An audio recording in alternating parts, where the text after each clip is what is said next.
महाराष्ट्राचं कुलदैवत आई तुळजाभवानी,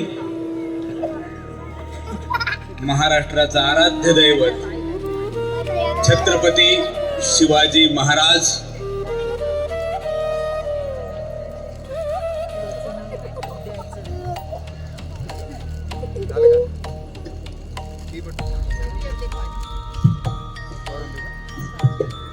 प्रचंड शक्ती जी आपल्या सगळ्यांमध्ये संचारते आणि त्या संचारलेल्या शक्तीचं प्रतिबिंब आज ह्या मैदानात दिसतंय.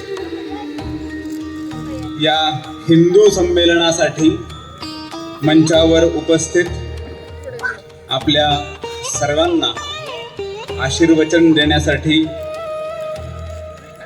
आवर्जून इथं मंचावर उपस्थित असलेले हरिभक्त परायण श्री वैजनाथ महाराज गुट्टे, आजच्या ह्या केशव वस्ती समितीचे अध्यक्ष श्री प्रवीणजी बारबोले, आजच्या हिंदू संमेलनाच्या स्वागत समितीचे अध्यक्ष श्री बालाजी बिराजदार आणि त्या हिंदू संमेलनासाठी उपस्थित मातृशक्ती आणि सर्व हिंदू बांधवांना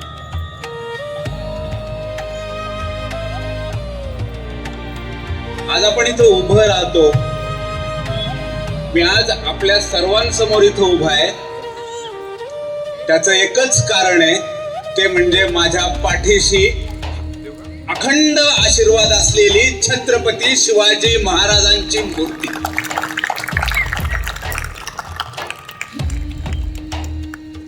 त्या भारताचा एक इतिहास होता, त्या भारताचा एक इतिहास आहे. जगाच्या पाठीवर सर्वप्रथम ज्या सभ्यतेला, ज्या सहजीवनाला संस्कृती असं म्हणण्यात आलं, ती म्हणजे ही भारताची संस्कृती. लातूर हे विद्येचं माहेरघर. भारतभरातून विद्यार्थी इथं विद्या ग्रहण करण्यासाठी, शिक्षणासाठी येतात. मी सुद्धा ह्या लातूरच्या दयानंद कॉलेजचा विद्यार्थी राहिलेलो आहे. जसं आज आमचं लातूर हे विद्येचं माहेरघर आहे, मला हे सांगायला अभिमान वाटतो की जगाच्या पाठीवर जर कुठलं राष्ट्र, कुठला देश हे विद्येचं माहेरघर होतं किंवा आहे, तर तो म्हणजे आमचं भारत राष्ट्र.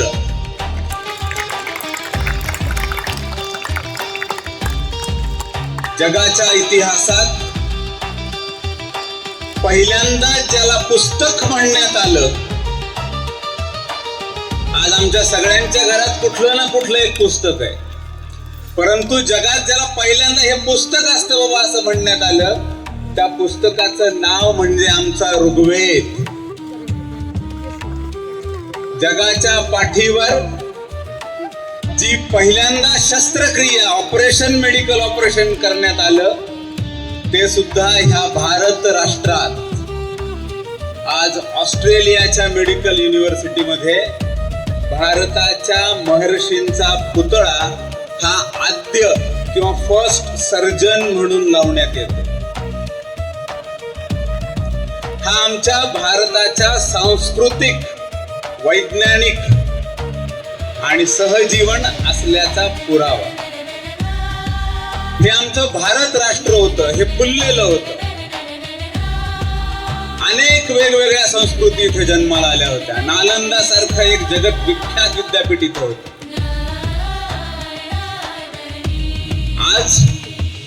आजच्या कार्यक्रमाच्या पत्रिकेत सुद्धा आम्ही 5 एप्रिल 2026 म्हणतो. हे 2026 काय?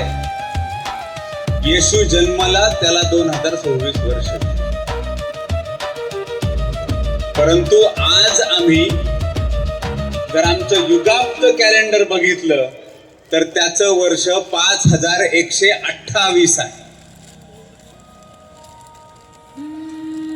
5128 वर्षांचं आमचं फक्त कॅलेंडर आहे.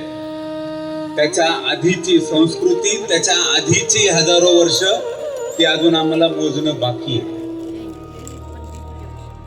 ही अशी आमची हिंदू संस्कृती, हे भारत राष्ट्र कधी काळी ह्या भारत राष्ट्रावरती परकीयांची नजर पडली. सर्वात आधी नजर पडली ती मुसलमानांची. घडलं काय?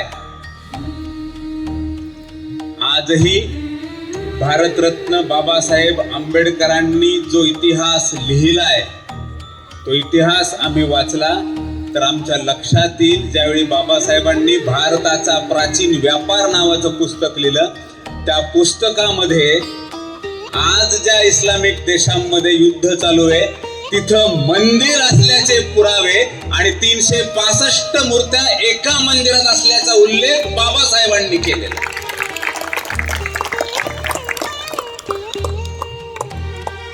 परंतु आक्रमण झाली आणि सुरुवातीला तिकडचा काही भूभाग आमच्यापासून गेला. पुन्हा काही वर्षांनी आक्रमण झालं, मग अफगाणिस्तान जन्माला आलं. आजही जगात तिथल्या ज्या पर्वत रांगा आहेत, जी डोंगर आहेत, त्याला नाव हिंदू कुश पर्वत. परंतु तिथला हिंदू अशक्त झाला आणि देशाचं नाव भरतभूमीपासून अफगाणिस्तान. नंतरच्या अशाच कधीतरी इराक जन्माला आला, कधी इराण जन्माला आला, अफगाणिस्तान जन्माला आलं. नजीकचा इतिहास बघितला तर 1947 साली आमच्या प्रभू श्री रामचंद्रांच्या लवाचं जे लवपूर होतं ते लाहोर पाकिस्तानात गेलं आणि एक वेगळा देश, कारण हिंदू अशक्त झाला, देश तुटला. बांगलादेश भारताची जी भाषा बांगला आहे, त्या बांगला भाषेवरून ज्या देशाचं नाव पडलं ते आज मुस्लिम राष्ट्र. हिंदू संघटित राहिला नाही, देशाचे तुकडे.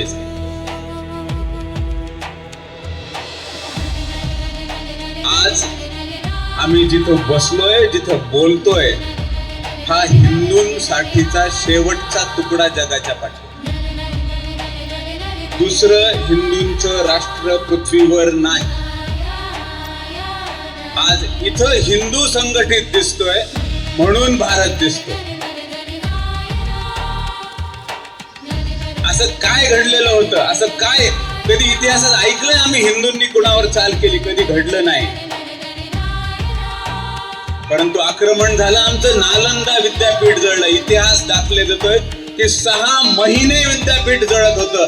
किती पुस्तकं, किती विद्या जाळली गेली असेल आमची. 6 महिने एक विद्यापीठ जळत होतं. विद्यापीठाने कुणाचं घोडं मारलं? परंतु नाश करायचा होता तो आमच्या इथल्या संस्कृतीचा, आमच्या इथल्या सभ्यतेचा. तो झाला नाही. आम्ही टिकलो, आम्ही पुन्हा पुन्हा टिकलो.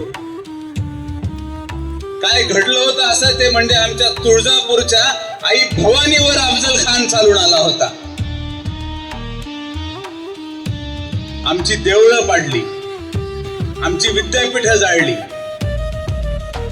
सोमनाथाच्या मंदिरात जाऊन तिथल्या आमच्या श्रद्धेचे ठिकरे उडवून ती माती म्हणून तुम्ही पाकिस्तान आणि अफगाणिस्तानला नेली आणि तिथल्या कुठल्या धार्मिक स्थळांच्या पायऱ्यांवर टाकली. हे सगळं आम्ही हिंदूंनी बघितलंय. हे सगळं पुन्हा पुन्हा घडलं असतं, परंतु प्रभू श्री रामचंद्र यांचा आदर्श समोर ठेवून महाभारतात उल्लेख केलेला, भगवान श्रीकृष्णाने उपदेश केलेला गीतेचा अर्थ, कृष्ण नीती आचरणात आणून आमच्या छत्रपती शिवाजी महाराजांनी नयास केलेल्या हिंदूंच्या राष्ट्रामध्ये पुन्हा एकदा हिंदूंचा छत्रपती म्हणून राज्याभिषेक करून घेतला. तिथं आम्ही स्वतंत्र झालो.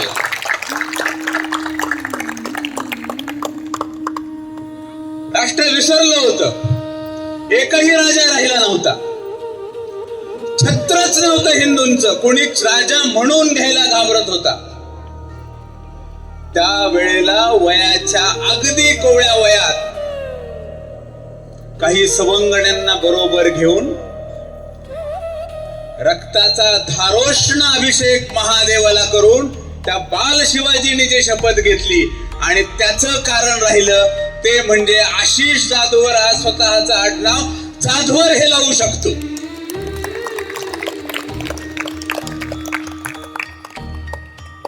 हा देश हे राष्ट्र आम्ही वाचवलंय. परंतु परिस्थिती पुन्हा पुन्हा आपल्याला आठवावी लागते. जो समाज, जे राष्ट्र स्वतःचा इतिहास विसरत, ते राष्ट्र भविष्य बघू शकत. असं आमच्या बाबतीत यापूर्वी घडलं. आम्ही जेव्हा जेव्हा अशक्त होत गेलो तेव्हा तेव्हा आमच्यामध्ये काही भेद निर्माण करण्यात आले. ठरवून भेद निर्माण करण्यात आले. आधी त्या मुस्लिम आक्रमकांनी केले आणि नंतर इतिहासाने ज्यांना इंग्रज म्हणलं त्या ख्रिश्चनांनी आमच्यामध्ये भेद निर्माण केले. ठरवून केले. आम्ही इतिहास वाचताना सुद्धा आमच्या पुस्तकांमध्ये काय लिहिण्यात आलं, आम्हाला राणी चेन्नम्माचा इतिहास नाही शिकवण्यात. आम्हाला राजा चोलांचा इतिहास नाही शिकवण्यात आला. परंतु हुमायूं आणि बाबरावर आमच्यावर धडेवर धडे लिहिण्यात आले. कारण हिंदू अशक्त होते. परंतु आज ज्या वेळेला आज आम्ही वर्तमानपत्र उघडतो, टीव्हीवर कुठली बातमी बघतो, आजच्या जागतिक परिस्थितीमध्ये हे पाहिलं तर आजच सकाळची बातमी होती की त्या इस्लामिक देशांमधून भारताचं 8वं जहाज भारतात सुरक्षित पोहोचतोय. कुणाची हिंमत झाली नाही त्याच्यावर नजर टाकडी करायची. याची ताकद आहे. ही आपल्या एकीची ताकद. उपस्थित सगळ्या समुदायाला 2014 साली घडलेली एक गोष्ट सांगतो. ह्या भारतामध्ये अनेक सत्ता आल्या, अनेक राजकीय सत्ता आल्या गेल्या, अनेक वेगवेगळे नेते. उद्या भविष्यातही अनेक माणसं वेगवेगळ्या पदांवर जातील. परंतु 2014 साली काय घडलं? भारतात तोपर्यंत विद्यमान पंतप्रधानांनी पंतप्रधान पदाची शपथही घेतलेली नव्हती. परंतु 2014च्या मे महिन्यात लंडन शहरात जे एक मासिक प्रकाशित होतं, एक साप्ताहिक प्रकाशित होतं, म्हणजे वीकली न्यूजपेपर त्याला म्हणतात, आठवड्यातून एकदा निघणारा वर्तमानपत्र. त्या वर्तमानपत्रात एक संपादकीय म्हणजे जे इंग्रजांनी ख्रिश्चनांनी लिहिलेलं आहे, त्याच्यात त्याची सुरुवात अशी होती. टुडे 18 मेचा लेख होता तो. Today 18th may well go down in history as British finally left India. म्हणजे आज 18 मे ही तारीख इतिहासात अशी लिहिण्यात येईल की इंग्रजांनी अखेरीस भारत सोडला. हे इंग्रजांनी लिहिलेलं. याचा अर्थ असं मी म्हणालो की आमच्या शिक्षणात, आमच्या व्यवहारात, आमच्या जीवनात वेगवेगळ्या पद्धतीने भारत संपवण्याचं एक षडयंत्र अनेक वर्ष, कारण हिंदू एकत्र नव्हता. आम्ही विसरलो आम्ही कोण आहेत. आम्ही जर हिंदू आहोत याचा अर्थ आम्ही ह्या भारताचे आहोत, आम्ही ह्या भारताचे आहोत याचा अर्थ आम्ही हिंदू आहोत. आणि जर आम्ही हिंदू आहोत तर आमच्या जगण्याची, वागण्याची, बोलण्याची एक ठराविक पद्धत आहे, ती आम्ही विकसित केलेली. आमची खाण्याची, खानपानाची एक पद्धत आहे, ती आम्ही विकसित केली आहे. परंतु घडलं असं की आम्हाला सांगण्यात आलं, आम्हाला असं शिकवण्यात आलं की तुमच्या पद्धतीच काहीतरी गडबड आहे. आणि न कळतपणे आमची वेशभूषा बदलली, आमची विचार करण्याची पद्धत बदलली, आमची शिक्षण घेण्याची पद्धत बदलली. आणि त्याचा परिणाम असा झाला, आम्ही स्वतःला विसरलो, आम्ही स्व विसरलो. आमची कुठली दैवत आहेत, आम्ही कुठल्या भागात राहतो, माझे पूर्वज कोण, माझे पणजोबा देवाला कसा नमस्कार करायचे, माझे आजोबा कोण होते, त्यांची जगण्याची पद्धत काय, हे आम्ही न कळतपणे आमच्या विस्मरणात. आमची सुट्टीच जावं ना, आम्ही जग फिरावं, सगळे देश बघून यावेत, परंतु आमच्या आसपास असणारी, आमच्या लातूर, धाराशिव, परभणी, संभाजीनगर इथे असणारी आमची पर्यटन स्थळं आमच्या मुलांना माहिती आहेत का? ती जर आम्ही दाखवली नाहीत, आमची मंदिरं आम्ही दाखवली नाहीत, तर मग आमच्या पुढच्या पिढ्या हिंदू राहतील का? आमचं खानपान काय असावं? ठीक आहे, जागतिक परिभाषेतलं काही असू शकतं, परंतु आमच्या मुलांच्या टिफिन मध्ये काय जावं याचा विचार तर आम्ही करू शकतो. आज रामायणात आम्ही सगळ्यांनी पाहिलं, तो कुठला पक्षी होता ज्याने रावणाशी भांडण केलेलं होतं? जटायू. जटायूची समाधी मी आता इथं बोलतोय, इथून 40 किलोमीटर अंतरावर धाराशिव जिल्ह्यात रामलिंग नावाचं जिथं महादेवाचं मंदिर आहे, तिथं जटायू समाधी.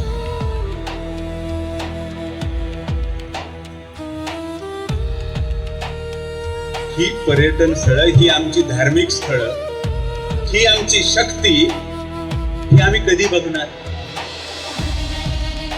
आम्ही जावं, भारतभर भ्रमण करावं, जगभर भ्रमण करावं, पण आमचं स्व काय आहे, आमचं खानपान कसं आहे, आमचं खानपान जर बिघडलं असेल तर आमच्या आरोग्यावर काय परिणाम झाला असेल?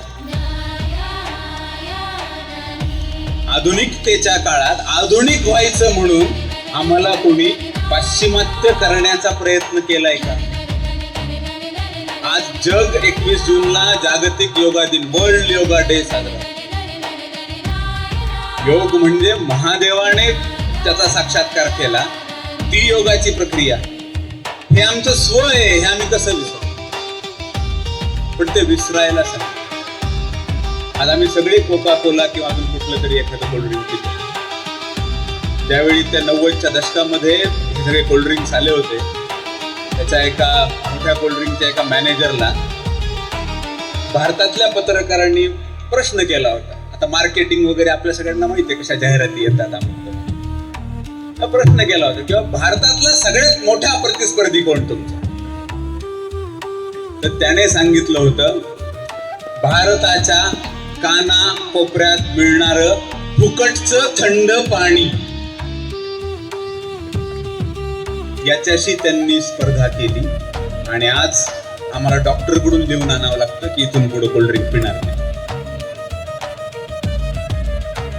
हा आमचा स्व होता, आमची जगण्याची पद्धत होती, परंतु त्याच्यावर झाला. त्यामुळे मी कोण आहे, माझे पूर्वज कोण, माझे देव देवता कोण, माझ्या गावात आम्ही कसं राहायचं, त्याची एक आमची पद्धत. तसं मी आधीच सांगितलं की जगातली पहिली मोतीबिंदूची शस्त्रक्रिया भारतात झालेली होती, तर आमचं विज्ञान तर जगात सगळ्यात प्रगतशील. आज आमच्या विज्ञानावर तिकडे जाऊन आमचे लोक रिसर्च करतात. जे सर्च आधी तिथं झालेलं आहे ते रिसर्च करतात. त्याच्यामुळे जशी आमची ओळख आम्हाला होईल तसंच आम्ही आमच्या कुटुंबाची ओळख. रोजचं माझं कुटुंब कसं आहे, माझा रोजचा दैनंदिन व्यवहार कुटुंबाचा कसा आहे, कुटुंबातलं अंतर्गत वातावरण कसं आहे, आजी आजोबा, चुलते, मावशी बस आहेत तिथं लगेच. एक मी त्याच वयात 90च्या दशकामध्ये 97-98 साली इथं बसलेल्या बऱ्यापैकी जणांच्या घरी त्यावेळेला केबल आलं होतं. ती एक टीव्ही सिरियल यायची, त्याचं नाव होतं या गोजीरवाण्या घरात. अनेकांना आठवल कदाचित. सुरुवातीला गोजीरवाणा घर दाखवला. 2 वर्षानंतर त्याचं नाव या लाजीरवाण्या घरात आहे का अशी परिस्थिती झाली. अप्रत्यक्षरित्या त्या काळात टीव्ही समोर बसलेली आमची 8वी 9वी 10वीची मुलगी मुलगा यांच्यावर संस्कार काय झाला. आमचा विवाह संस्कार एका क्षणात उधळून लावता येतो हा संस्कार त्या टीव्हीने आमच्यावर केला. आम्ही म्हणतो ना आमचे 16 संस्कार आहेत जन्माला आल्यापासूनचे. त्या विवाह संस्कारावरती किती मोठा घाला ह्या भारतातल्या वेगवेगळ्या भाषांमध्ये आलेल्या वेगवेगळे सिनेमे, टीव्ही चॅनल, मॅगझिन यांनी ठरवून केला. यांच्यामध्ये गुंतवणुकी कुणाच्या होत्या, कारण भारत स्वतंत्र झाला होता परंतु भारताला स्वाधीन होऊ द्यायचं नाही असं अनेकांनी त्यावेळी ठरवलेलं. आमची कुटुंब व्यवस्था आम्ही जपतोय का, आमचा संवाद कसा आहे. कारण जर आमच्या कुटुंबातला संवाद हरवला तर आमच्या कुटुंबातली मुलगी आणि मुलगा यांचं भविष्य सुरक्षित नाही.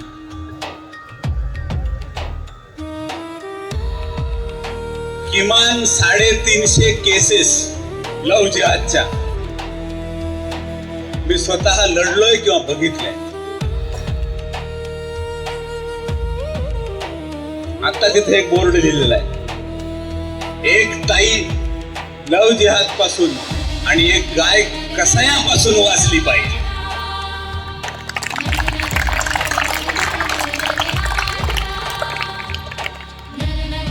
आम्ही सहज म्हणून जाऊ की त्या मुलीची चूक असेल किंवा त्या मुलाची चूक असेल. हिंदू मुलंही याच्यापासून वाचलेले नाही. हिंदू दलित असलेल्या एका मुलाला लव्ह जिहाद मध्ये अडकवून त्याचा सुद्धा करण्यापर्यंत जिहाद्यांची मजल गेली. मी स्वतः त्या प्रकरणात हायकोर्टात होतो. चांगल्या घरातल्या मुली आहेत परंतु वेगवेगळ्या मार्गांनी त्यांच्यापर्यंत कुणीतरी पोहोचतं. अनेक वेगळ्या मार्गांनी, कधी सोशल मीडिया असेल, कधी एखादी मैत्रीण असेल किंवा आमच्या गल्लीमध्ये घिरट्या मारणारं एखादं बोकड असेल.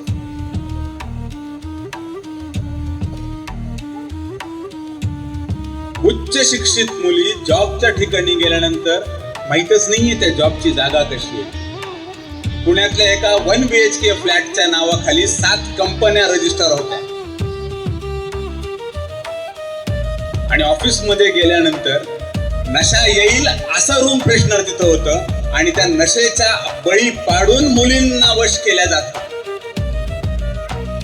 आता पुण्यात केस चालू, मुलगी मराठवाड्यातली होती. हा आमचा कुटुंबातला संवाद, त्या मुली कुठली आहे मुलीचा तिच्या आजीशी असलेला डायलॉग, तो संवाद मिस होतोय का. आमचं कुटुंब जर सशक्त राहिलं तर आमचा समाज सशक्त आहे.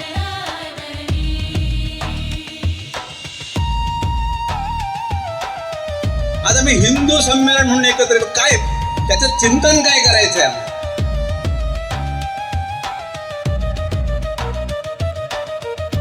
चिंतन छत्रपती शिवाजी महाराजांच्या काळात जसं कुणाचीही हिंमत होत नव्हती की एकाही हिंदू स्त्री किंवा एकाही गायीकडं वाकड्या नजरेने बघण्याची, तो सशक्त हिंदू समाज ह्या हिंदू संमेलनाच्या निमित्ताने लातूरमध्ये उभा राहावा, हा या हिंदू संमेलनाचा हेतू.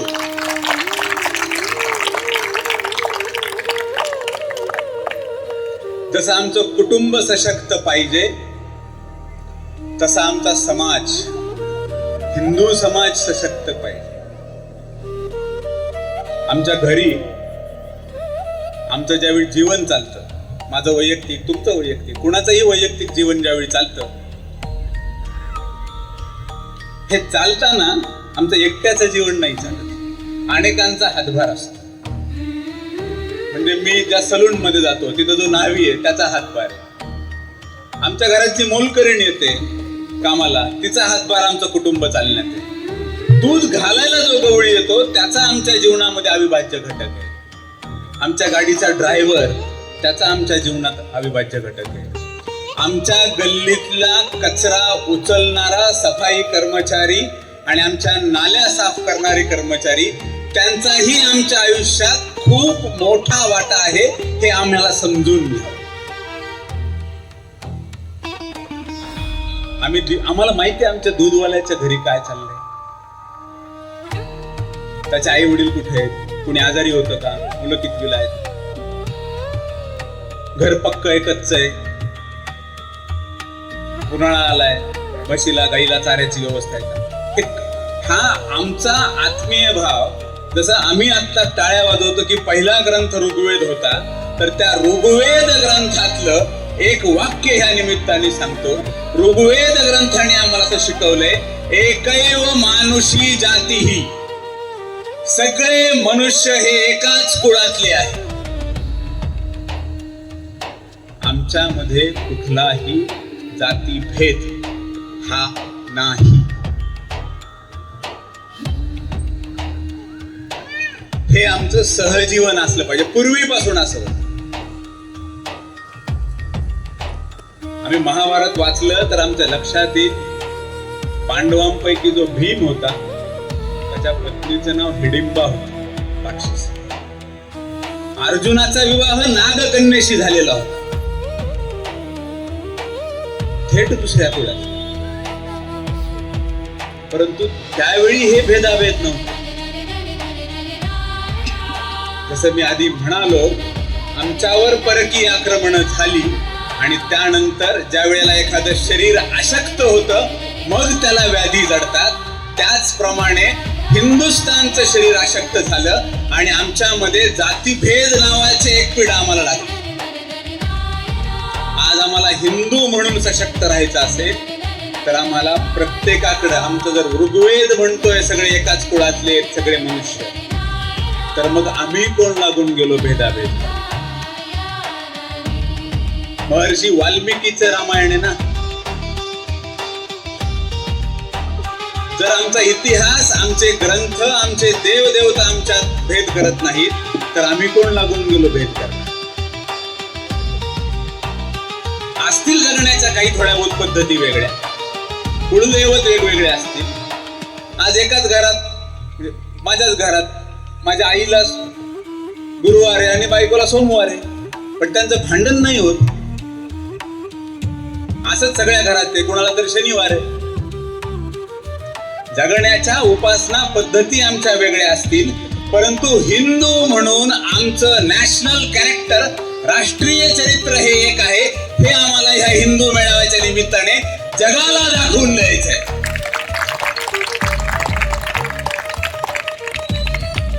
आम्ही हे भेद विसरून ज्यावेळी आमचा समाज पुढे नेऊ, आमच्या पिढ्या पुढे नेऊ, त्यावेळेला आज ही बालकं इथं बसली आहेत. तर हे ज्या वातावरणात आपण गेल्यानंतर यांना जे आपण वातावरण देणार आहे, जे पर्यावरण देणार आहेत, ते लातूरमध्ये तर हे सांगायची गरज नाही. पाण्याचा एक एक थेंब आमच्याकडे येणारा किती महत्वाचा आहे. हे आम्हाला माहिती. आमच्या जमिनीची धूप होऊ नये शेती करताना, म्हणून त्यात काय करायचं याचं आमच्याकडे ज्ञान आहे. आमचं पर्यावरण, आमचं वन सिंगल यूज प्लास्टिक आम्ही किती वापरतो, किती वापरायचं बंद करू शकतो याचा आम्ही विचार करतो. एका ठिकाणी एक मंथली मीटिंग असायची, एक महिन्याला माणसं एकत्र यायची संभाजीनगरमध्ये. एका ठिकाणी त्यांनी मला गप्पा मारायला बोलवलं. चहाचे ग्लास होते, ते आपण त्याला म्हणतो कागदाचे, पण त्याला आतून आणि बाहेरून प्लास्टिकचं कोटिंग. तिथे असाच विषय झाला, पर्यावरणाचा आम्ही काय करायचं. म्हटलं आधी हे ग्लास बंद करा. 1 वर्ष झालं त्या मीटिंगच्या वेळेला आजपर्यंत, त्यानंतर तिथं प्लास्टिकचा ग्लास वापरत नाही. आणि त्या सगळ्यांनी मिळून एक 400 रुपयाचे 25 स्टीलचे ग्लास विकत घेतले. छोट्या छोट्या गोष्टी आहेत आम्हाला, कारण आम्ही जर हे पर्यावरण, ही भूमी, हा भाग सुरक्षित ठेवला नाही तर ही लहान लहान बालकं जी बसली आहेत, तर यांच्या हातात आम्ही काय पर्यावरण देणार. आम्हाला आमची प्रगती करायची आहे, आम्हाला आमची वाहनं चालवायची आहे, त्याच्याबद्दल रोख नाहीये. परंतु कुठलं वाहन घेऊन जायचंय, गल्लीत जाण्यासाठी आम्ही गाडीला किक मारणार नाही तर काय. तिथं जाऊन आम्ही दुधाची पिशवी घेऊन येणार आणि ती आल्यानंतर दूध तापेपर्यंत पुढे न जाणाऱ्या सायकलवर आम्ही सायकलिंग करणार. सायकल पुढे जाते तर सायकलिंग करतोय आणि दूध आणायला आम्ही ऍक्टिव्हावर जातोय. आमचं पर्यावरण, आमचं आरोग्य, ह्या सगळ्याच गोष्टींचा विचार केला. ते आम्ही कसं, आज जग जर आमच्याकडे बघतंय, जगात कुठलाही राष्ट्र आमच्याकडे डोळे वटारून बघू शकत नाही. तो एक काळ होता ज्या वेळेला आमच्या सीमेवरचे मुंडके परत यायचे. परंतु आजचा काळ असा आहे की आजही आमचं अभिनंदन जर पाकिस्तानच्या भूमीत पडला तर त्याला सुरक्षित 24 तासाच्या आत भारतात सकुशल परत करावं लागतं. जर भारताने ही शक्ती स्वतःची वापरली आहे, भारत जर एवढी प्रगती करतोय, तर मग भारतातल्या नागरिकांचं, भारतातल्या रोजच्या कायद्यांप्रती व्यवहार कसा पाहिजे. साधी गोष्ट आहे, आम्ही नागरिक कर्तव्य काय पार पाडतो. इथून खूप लांब असणारा अंदमान, रस्त्यावर कुणीच नव्हतं तरी टॅक्सीवाला रेड सिग्नल करून थांबला. ती ओळख आमच्या भारताची व्हायला पाहिजे की आम्ही आमच्या देशातल्या सर्व कायद्यांचा, सर्व साधन सामुग्रींचा, जी सार्वजनिक मालमत्ता आहे, हिंदूंच्या सार्वजनिक मालमत्तेचं संरक्षण करतो. हा आदर्श या निमित्ताने आम्ही पुढे आणतो. देशाची सार्वजनिक मालमत्ता म्हणजे कुणाची? ती हिंदूंची. सुप्रीम कोर्टाने एका निर्णयात सांगितलंय, हिंदूंचं धर्मांतरण झालं तर देश संकटात येईल. मागच्या वर्षीचं दिल्लीच्या सुप्रीम कोर्टात.